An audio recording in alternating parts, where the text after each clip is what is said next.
Elisa Lam, 21, was a Canadian tourist who had plans to travel the world. Her next destination was to California.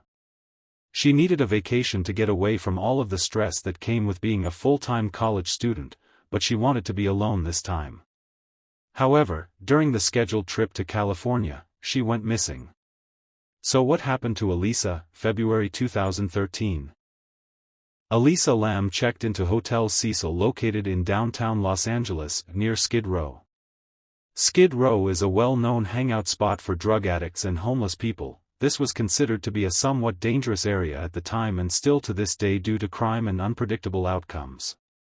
Because she wasn't aware of her surroundings, checking into Hotel Cecil didn't sound like such a bad idea. After arriving, Elisa was assigned a joint room with a couple on the 5th floor. However, it was reported that her behavior was a bit strange during the time in which she roomed with the pair. Apparently, she left notes around the room saying things like leave, get out, or go away. As frustration grew, the staff eventually gave Elisa a private room to settle the issue once and for all. After getting everything adjusted in her new room, she began writing journal entries on the popular blogging sites called Blogspot and Tumblr, where she went by the name Esther Fields, updating periodically as intrusive thoughts invaded her mind. In a journal entry dated Sunday, she explained how she absolutely hated herself. She acknowledged her issues, but for some reason it was just too hard for her to put her best foot forward. The post reads, "Ugh, it's too much work, I don't even know how to do anything and it'll never work. I'll be judged.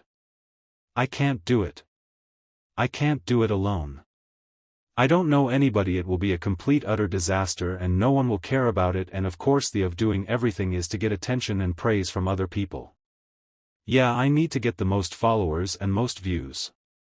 And by doing that I have to promote myself and become a phony and ponder like hell. Good job, you're really following all the ideals you hold so dearly. You're so lazy.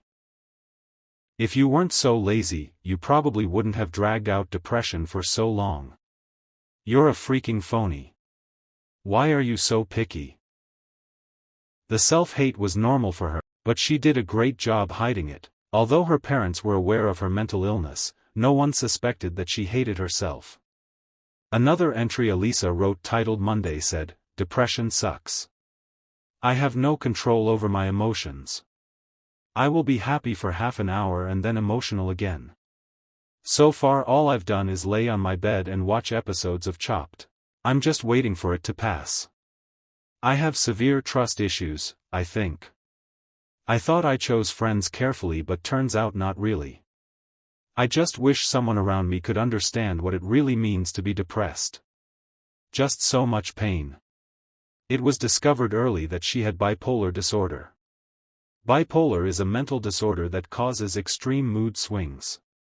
She was prescribed a list of medications that she didn't take regularly, including dextroamphetamine for ADHD, lamotrigine, a mood stabilizer prescribed for bipolar and epilepsy, quetiapine for schizophrenia and depressive disorder, and venlafaxine, another antidepressant for anxiety and panic disorder.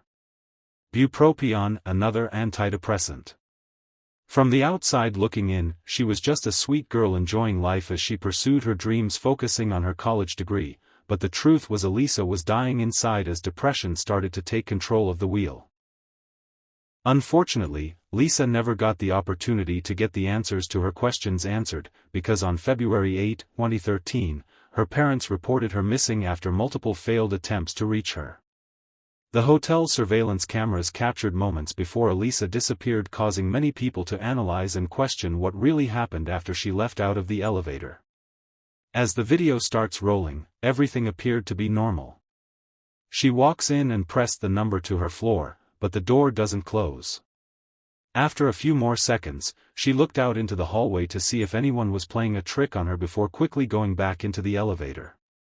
During these moments, Elisa looked terrified as she waited, but again, the door did not close. So she goes towards the wall, and she waits. It looks like somebody is outside of the door, but then she decided to step completely out of the elevator, trying to see how the sensors worked and what was the cause for the door not closing even after she pressed the button for it to shut.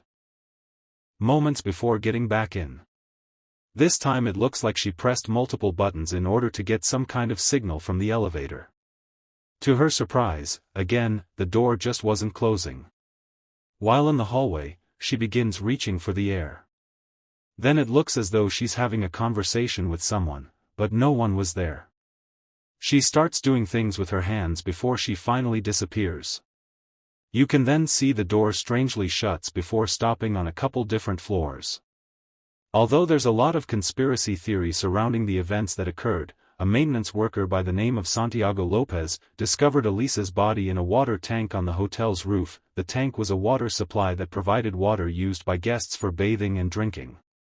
So how did she get there?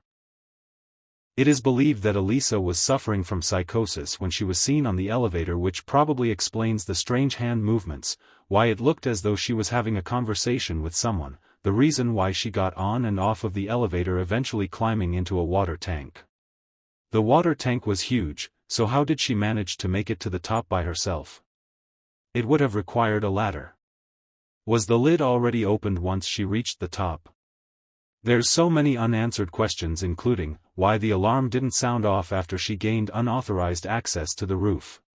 Although Elisa's autopsy report suggests that she died from an accident. People just don't believe it. However, many do believe that Elisa may have been murdered, suggesting that the potential killer could have been a guest staying at the hotel. But what do you think? Did Elisa unintentionally kill herself due to not taking her meds, or did someone kill her?